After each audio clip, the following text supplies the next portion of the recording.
अस्सलाम वालेकुम। Welcome back to my YouTube channel Urdu Kahani corner.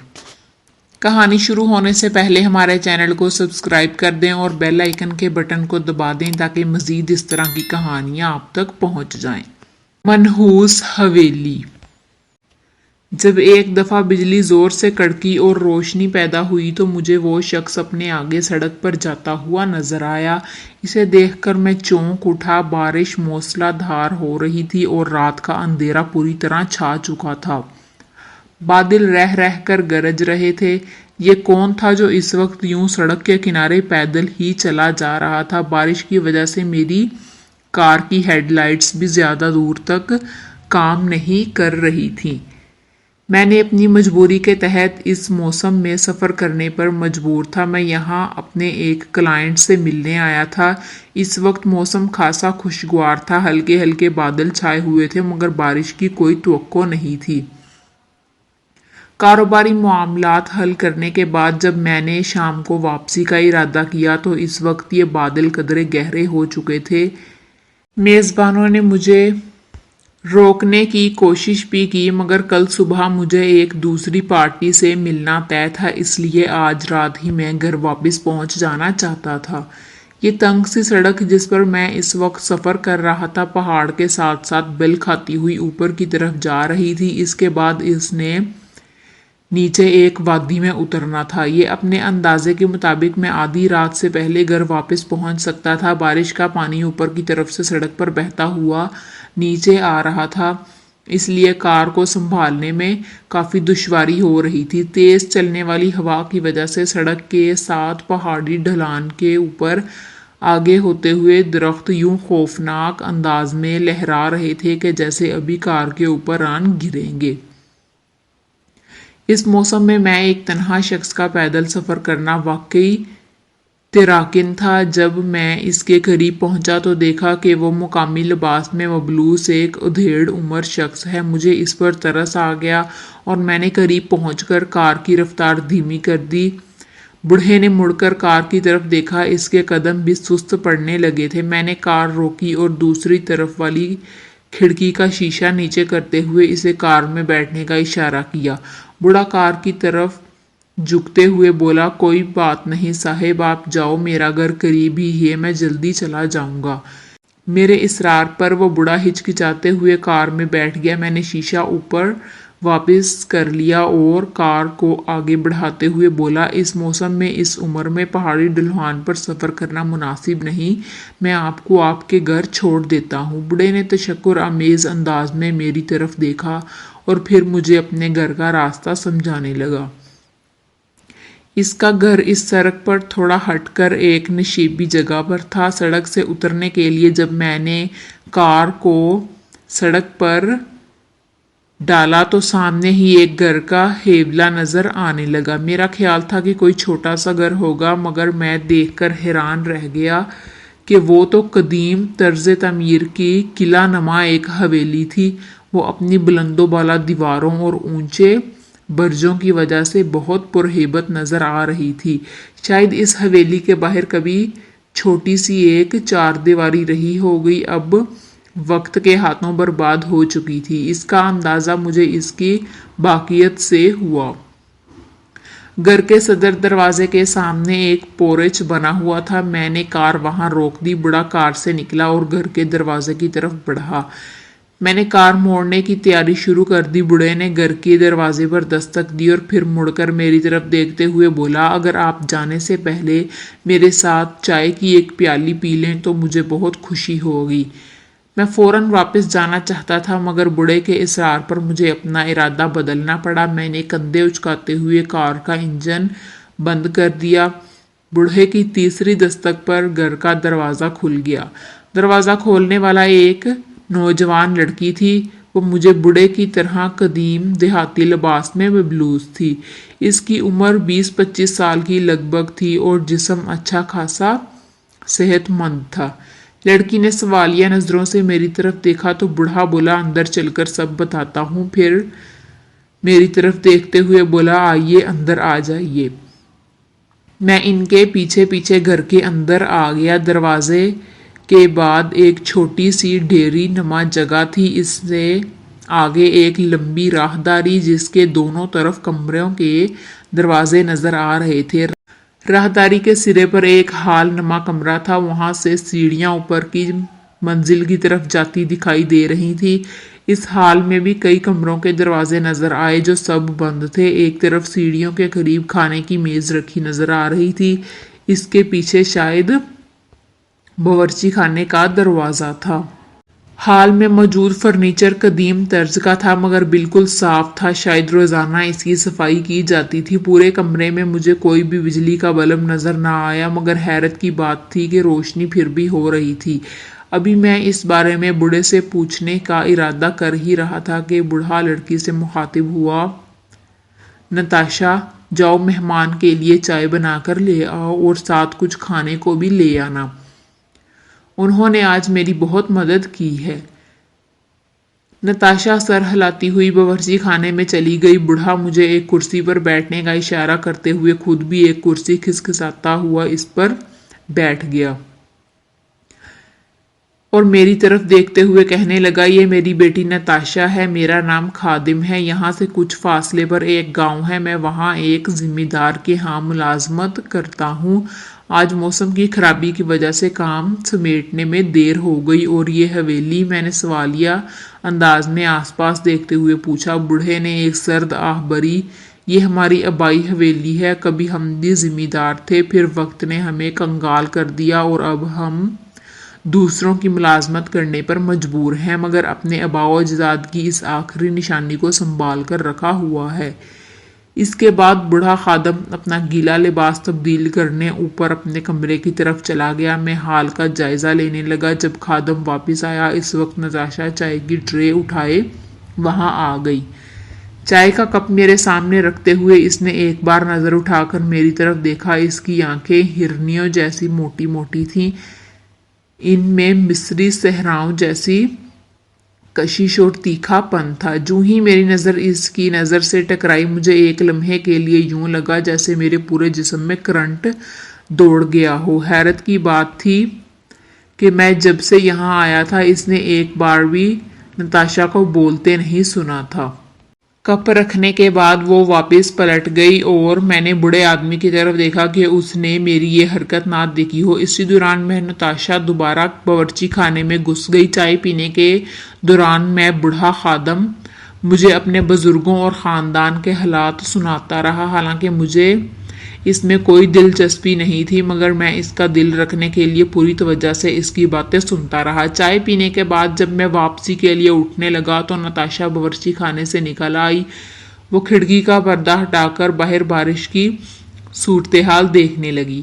خادم نے بھی آگے بڑھ کر کھڑکی سے جھانکا۔ باہر بارش پہلے سے زیادہ تیز ہو چکی تھی، ہوا بھی بہت تیز چل رہی تھی، طوفان کی شدت میں اضافہ ہو رہا تھا۔ خادم میری طرف دیکھتے ہوئے بولا، میرا مشورہ تو یہی ہے کہ آپ آج رات یہی رک جائیں، امید ہے صبح تک موسم ٹھیک ہو جائے گا۔ اس کی بات سن کر میں ششو پنج میں پڑ گیا۔ میرا گھر پہنچنا بہت ضروری تھا، میں دھیرے سے بولا۔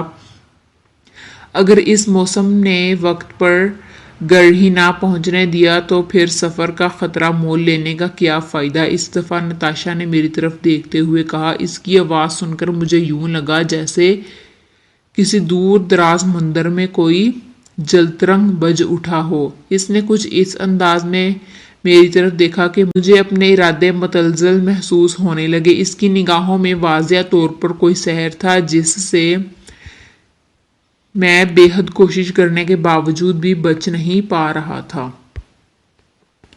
جب میں نے کوئی جواب نہ دیا تو خادم نے نتاشا کی طرف دیکھا اور پھر کہنے لگے، جاؤ اور مہمان کے لیے سامنے والے کمرے میں بستر درست کر دو۔ میں پھر بھی کچھ نہ بول پایا۔ نتاشا نے ہلکی سی مسکراہٹ سے میری طرف دیکھا اور کمرے کی طرف بڑھ گئی۔ چھوٹا سا یہ کمرہ خوبصورت انداز میں سجا ہوا تھا۔ سب سے نمایاں چیز پرانی طرز کی مسحری تھی۔ کمرے میں ایک عجیب سی مسحور کن خوشبو پھیلی ہوئی تھی۔ ایک کونے میں 2 کرسیاں پڑی تھیں۔ سب سے حیرت انگیز بات یہ تھی کہ مسحری کے ساتھ پڑے میز پر ایک چھوٹا سا روشن لیمپ رکھا ہوا تھا، حالانکہ باہر ہال میں بھی ایسی کوئی چیز نظر نہیں آئی تھی۔ نتاشا مجھے اس کمرے میں چھوڑ کر خود باہر نکل گئی۔ جاتے ہوئے اس نے ایک دفعہ مڑ کر میری طرف گہری نظر سے دیکھا اور پھر چلی گئی۔ کمرے میں پھیلی خوشبو نے میرے اعصاب کو پرسکون کر دیا۔ آرام دہ مسحری دیکھ کر میری آنکھیں خواب آلودہ ہونے لگی۔ میں نے دروازے کو اندر سے بند کیا اور کپڑوں کی قید سے آزاد ہونے لگا۔ بستر میں گھستے ہی میں نے لحاف اپنے اوپر کھینچا اور لیمپ کا بٹن بند کر دیا۔ کمرے میں گھپ اندھیرا چھا گیا، میری آنکھیں بھی بند ہونے لگیں اور جلد ہی میں نیند کی وادیوں میں اتر گیا۔ ابھی آنکھ لگے شاید تھوڑی ہی دیر ہوئی تھی کہ مجھے یوں لگا جیسے کوئی نادیدہ جسم مجھ پر حاوی ہوتا جا رہا تھا۔ مجھے کسی کے نرم ہونٹ اپنے گردن پر محسوس ہونے لگے۔ یہ ہونٹ گردن اور میرے چہرے سے پھسلتے ہوئے میرے منہ تک پہنچنے لگے۔ ابھی تک مجھے یوں محسوس ہو رہا تھا جیسے میں کوئی خواب دیکھ رہا ہوں، مگر پھر اچانک میرا پورے حواس بیدار ہونے لگے۔ کسی نے مجھے پوری طرح اپنی گرفت میں لے رکھا تھا۔ میں نے خوف کے عالم میں اپنا بازو ہلایا تو مجھے کسی کا احساس ہوا۔ اس احساس نے مجھے اچانک ہوش دلا دیا۔ میں ایک جھٹکے سے بستر پر اٹھ کر بیٹھ گیا۔ اس وقت کچھ سرسراہٹ سنائی دی۔ میں اچھل کر اپنے بستر سے نکل آیا اور ہاتھ بڑھا کر ٹیبل لیمپ کا بٹن ٹٹولنے لگا۔ اس وقت کسی کے بھاگنے کی آواز سنائی دی۔ لیمپ روشن ہوتے ہی مجھے دروازہ بند ہونے کی آواز سنائی دی۔ میں نے چونک کر دروازے کی طرف دیکھا۔ دروازے کی چٹکی کھلی ہوئی تھی، حالانکہ مجھے یاد تھا کہ میں نے سونے سے پہلے چٹکنکھی لگا دی تھی۔ خوف کی ایک تیز لہر میرے پورے جسم میں دوڑ گئی، یعنی میں خواب نہیں دیکھ رہا تھا، یقیناً کوئی میرے کمرے میں موجود تھا۔ میں لپک کر دروازے کے قریب گیا۔ وہ واقعی کھلا ہوا تھا۔ مجھے گرزا نسوانی لمس ابھی تک اپنے جسم پر محسوس ہو رہا تھا۔ میں نے بنا سوچے سمجھے دروازہ کھولا اور باہر نکل آیا۔ باہر حال میں گہری خاموشی اور سکوت چھایا ہوا تھا۔ سامنے ہی وہ سیڑھیاں نظر آ رہی تھی جو اوپر بوڑھے خادم کے کمرے کی طرف جاتی تھی۔ میں سیڑھیاں چڑھنے لگا۔ بوڑھے کے کمرے کے سامنے پہنچ کر دروازے پر دباؤ ڈالا تو دروازہ کھل گیا۔ کمرے کے اندر ایک بستر پر بوڑھا چت لیٹا ہوا سو رہا تھا۔ میں دھیرے دھیرے اس کی طرف بڑھا۔ میری آہٹ پا کر بھی اس کے جسم میں کوئی خبش نہ ہوئی تھی۔ وہ بدستور گہری نیند میں تھا۔ میں نے اسے ایک آواز دی مگر کوئی جواب نہ ملا۔ اس کے شانے پر ہاتھ رکھ کر ہولے سے ہلایا مگر اس نے کوئی جواب نہ دیا۔ میں نے اس کو ایک بار پھر ہلایا تو جیسے مجھے اپنا دل رکتا ہوا محسوس ہوا۔ بوڑھے خادم کا جسم بالکل ٹھنڈا پڑ چکا تھا، یقیناً وہ مر چکا تھا۔ میں بدک کر پیچھے ہٹ گیا۔ میں پلٹ کر تیزی سے سیڑھیاں اترنے لگا۔ مجھے اب نتاشا کی تلاش تھی تاکہ اسے بوڑھے کے مرنے کی اطلاع دے سکوں۔ ہال کے بغل میں ایک اور کمرہ تھا۔ میں تیزی سے اس کمرے کی طرف بڑھا۔ ایک کمرے کا دروازہ تھوڑا سا کھلا نظر آیا تو میں اس دروازے کے سامنے رک گیا۔ ہلکی ہلکی روشنی دروازے کے درز سے باہر جھانک رہی تھی۔ میں نے دروازے پر ہاتھ سے دباؤ ڈالا تو دروازہ کھلتا چلا گیا۔ اندر کا منظر میرے لیے حیرت انگیز تھا۔ سامنے بستر پر نتاشا چت لیٹی ہوئی تھی۔ اس کی ٹانگیں بیڈ سے نیچے لٹک رہی تھی۔ میں یہ سمجھا کہ نتاشا بھی مر چکی ہے، لیکن ایسا نہیں تھا۔ وہ منہ کھولے عجیب سے انداز میں سانس لے رہی تھی۔ میری آہٹ پا کر وہ ایک دم اچھل کر بستر پر بیٹھ گئی۔ اس کی آنکھوں میں عجیب سا خمار تھا۔ وہ کچھ بولے بغیر میرے قریب آ کر کھڑی ہو گئی اور مجھے گھورنے لگی۔ میں اس کی اس حالت پر حیرت زدہ تھا۔ کچھ دیر تک جب وہ کچھ نہ بولی تو میں اسے خادم کی موت کے متعلق بتانے لگا، مگر یہ خبر سن کر اس کے حالات میں کوئی تبدیلی نہ ہوئی۔ وہ ایک ٹک مجھے دیکھتی رہی۔ میں نے اس کا ہاتھ پکڑا اور اسے کمرے سے باہر لے آیا۔ اس کا ہاتھ برف کی مانند ٹھنڈا محسوس ہو رہا تھا، مگر اس وقت میں نے اس پر توجہ نہ دی اور اسے کھینچتا ہوا بوڑھے کے کمرے کی طرف لے جانے لگا۔ وہ مرے مرے قدموں سے میرے ساتھ چل رہی تھی۔ کمرے کی صورتحال میں کوئی تبدیلی نہیں ہوئی تھی۔ بوڑھے کی لاش ابھی تک اسی حالت میں بستر پر پڑی تھی۔ یہ دیکھو اسے کیا ہوا، میں نے نتاشا سے کہا۔ سب بتاتی ہوں، میرے ساتھ آؤ۔ نتاشا کی آواز کسی گہرے کنویں سے آتی محسوس ہوئی۔ اب اس نے میرا ہاتھ تھاما اور واپس سیڑھیاں اترنے لگی۔ نتاشا مجھے اپنے ساتھ لے کر عقبی باغ میں پہنچ گئی۔ اس باغ میں ابھی تک بارش रुक चुकी थी। इस वक्त तक बारिश रुक चुकी थी, बादल भी छट गए थे और सितारों की हल्की हल्की रोशनी भीगे भीगे मौसम में हर तरफ फैली हुई थी। वो मुझे साथ लेकर कुछ दूर फलों के पौधों की एक बड़ी सी झाड़ी के पास आन रुकी। मैंने देखा कि इस झाड़ी के पीछे कुछ कब्रें बनी हुई हैं। एक खाली कब्र भी नजर आ रही थी। खौफ की एक तेज लहर मेरे पूरे जिस्म में दौड़ गई। ये सब क्या है? इस वक्त मैंने एक साए को झाड़ी के पीछे से निकलकर अपनी तरफ बढ़ते हुए देखा तो चौंक उठा। जब वो करीब पहुंचा तो इसे देखते ही मैं हैरत के मारे उछल पड़ा। वो बुरा खादिम था, मगर वो यहाँ कैसे? इसकी लाश तो मैंने ऊपर कमरे में पड़ी हुई देखी थी। मैंने नताशा की तरफ देखा और हैरत और खौफ के मारे हकलाते हुए पूछा, ये सब कैसे? नताशा के चेहरे पर एक अजीब सी मुस्कुराहट थी। इसके कुछ बोलने से पहले ही खादिम ने कुछ दूर एक दरख्त की तरफ इशारा किया। मैंने चौंक कर इसकी तरफ देखा तो मेरा दिल, जो पहले ही बुरी तरह धड़क रहा था, अब यूं लगा जैसे बंद ही हो जाएगा। मुझे वहां इस दरख्त के नीचे कफन में लिपटी एक लाश पड़ी नजर आ रही थी। ये सब क्या है? मैंने घबरा कर पूछा। इस लाश को वहां से उठाओ और इस खाली कब्र में दफन कर दो, बूढ़े खादिम की सरसराती हुई आवाज सुनाई दी। मैंने इसकी बात पर अमल करने की बजाय पलटकर वहां से भागने की कोशिश की तो नताशा ने मेरे हाथ पर अपना दबाव बढ़ा दिया। मुझे यूं लगा जैसे मेरा हाथ किसी आहनी शिकंजे में आ गया हो। मैं बावजूद कोशिश के अपनी जगह से हिल ना सका। मेरे पांव मन मन भर के हो गए थे। इसकी गैर इंसानी आवाज में एक अजीब सा तहकम था। जैसा कहा है वैसा करना, वरना तुम्हें भी इसके साथ ही इस कब्र में दफन होना पड़ेगा। ये कहते हुए इसने मुझे लाश की तरफ धकेल दिया।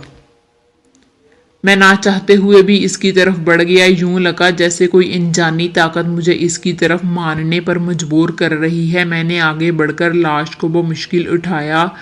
वो किसी बदकिस्मत नौजवान की लाश थी जिसका रंग यूं पीला पड़ चुका था जैसे जिस्म से सारा खून निचोड़ लिया गया हो। इसे लाकर मैंने कब्र में रख दिया। खादिम ने कहा, कुछ दूर पड़ी एक कदाल की तरफ इशारा किया तो मैंने इसकी मदद से कब्र में मिट्टी भरना शुरू कर दी।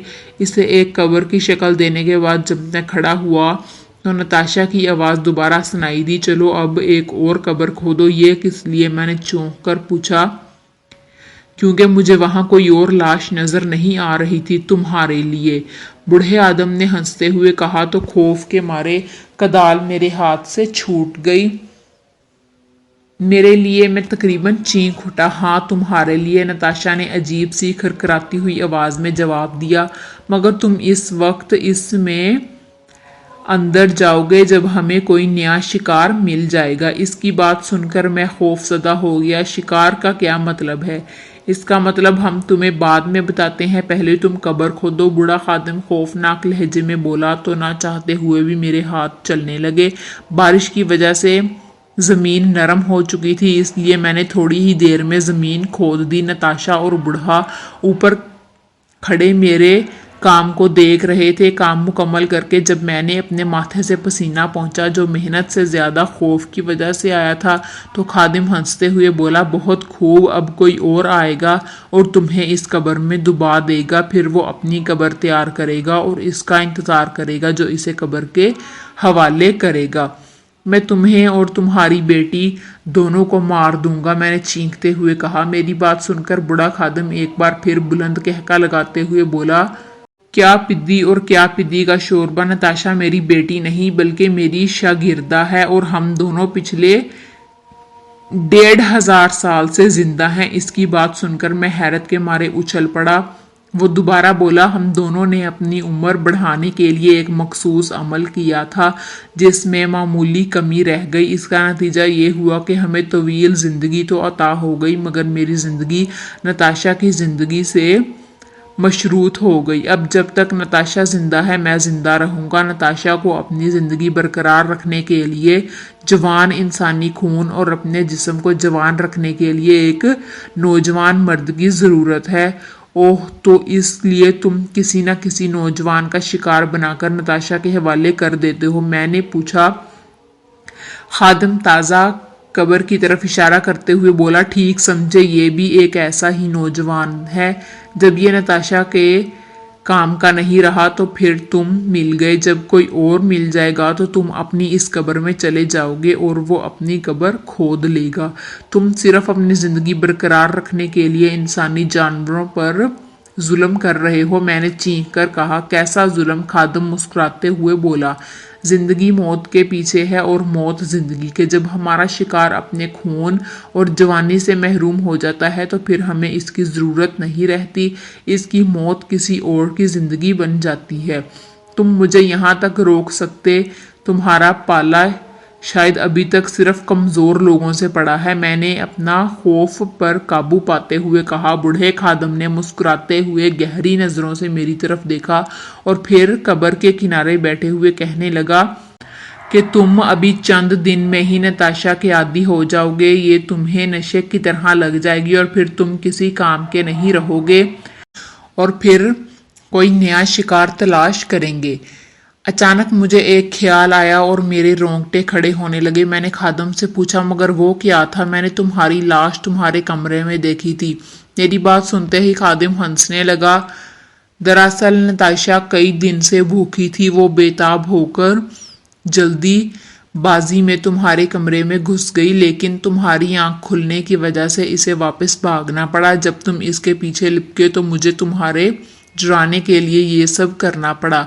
मैं अभी तक कब्र के अंदर खड़ा था। इसके किनारे पर खादिम बैठा हुआ था, जबकि नताशा इसके करीब ही खड़ी मेरी तरफ गहरी मुस्कुराहट से देख रही थी, जैसे शेर अपने शिकार को फंसाने के बाद मुतमईन अंदाज में इसकी तरफ देखता है। इस वक्त मुझे एक ख्याल सूझा।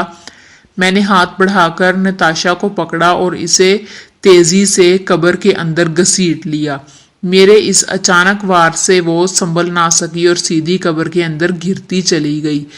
मैं एक झुकाई देकर इसकी तरफ हो गया, मगर फिर भी वो मुझे से टकराती हुई नीचे आन गिरी। नताशा ने संभलने के लिए खादम का सहारा लेने की कोशिश की। वो चूंकि लापरवाह अंदाज में बैठा हुआ था, इसलिए वो भी लड़खड़ा गया और कब्र के अंदर नताशा के साथ ही गिरता चला गया। मैंने फौरन अपने पांव खादिम के जिस्म पर रखा और एक जुस्त लगाते हुए कब्र से बाहर निकल गया। कब्र में अपनी जगह ना थी कि दो जिस्म इसमें समा सकते, इसलिए इन दोनों को संभलने में थोड़ा वक्त लग गया। मुझे बस इतना ही वक्त चाहिए। मैंने कुदाल उठाई और फिर मेरे हाथ तेजी से चलने लगे। दोनों चीख रहे थे और बचने की कोशिश कर रहे थे, मगर मैंने इनके ऊपर मुसलसल मिट्टी फेंकता चला गया। दोनों जिंदा दफन हो रहे थे। थोड़ी ही देर बाद इनकी चीखें दम तोड़ गईं। वो पूरी तरह मिट्टी के अंदर दफन हो चुके थे। हमेशा के लिए जिंदा रहना चाहते थे, मगर अब हमेशा के लिए दफन हो चुके थे, वो भी जिंदा। मुसलसल कदाल चलाने से मेरी सांस फूल रही थी। मुझे यकीन नहीं आ रहा था कि मेरी जान इन दोनों से छूट गई है। मैं लड़खड़ाते कदमों से इमारत की तरफ बढ़ा। हाल में आकर मैं एक कुर्सी पर ढह गया। थोड़ी देर बाद जब दम में दम आया तो मैंने पानी का एक गिलास पिया और फिर बैरूनी दरवाजे की तरफ चल पड़ा। मैं जल्दी से जल्द इस मनहूस इमारत से निकल जाना चाहता था। जब मैं बाहर कार पोर्च में पहुंचा, इस वक्त मशरकी उफक पर सफेदा शहर नमूदार हुआ। मुतल्लिक बिल्कुल साफ हो चुका था। कहीं कहीं बादलों के छोटे छोटे गुलाबी टुकड़े नजर आ रहे थे, लेकिन ज्यादातर नीला आसमान झांक रहा था। मैं कार में बैठा कांपते हाथों से इसे स्टार्ट किया और बड़ी सड़क की तरफ चल दिया। सड़क घूमते हुए ऊपर की तरफ जाती थी। सड़क के हर चक्कर के बाद वो मनहूस हवेली मेरे सामने आ जाती। एक बार जब पहाड़ के गिर्द घूमकर मैं थोड़ा ऊपर पहुंचा और वो हवेली मुझे नजर आई तो अचानक इसके बलाई मंजिल की एक खिड़की का पट खुला। मुझे यूं लगा जैसे नताशा इसके अंदर खड़ी मेरी तरफ देख रही है। स्टीयरिंग पर मेरे हाथ काम कर रह गए। कार एक दफा लहराई। मैंने जल्दी से इस पर काबू पा लिया। एक नजर सड़क के तरफ देखकर कार का रुख सीधा किया और फिर लाशौरी तौर पर दोबारा हवेली की खिड़की की तरफ देखा, मगर अब वो खिड़की बंद हो चुकी थी। वहां कोई ना था। मैंने कार की स्पीड पर अपने पांव का वजन बढ़ा दिया और तेजी से इस मनहूस खूनी हवेली से दूर जाने लगा। تو جی دوستو، اگر آپ کو یہ کہانی پسند آئی ہو تو ہمارے چینل کو ضرور سبسکرائب کریں. شکریہ.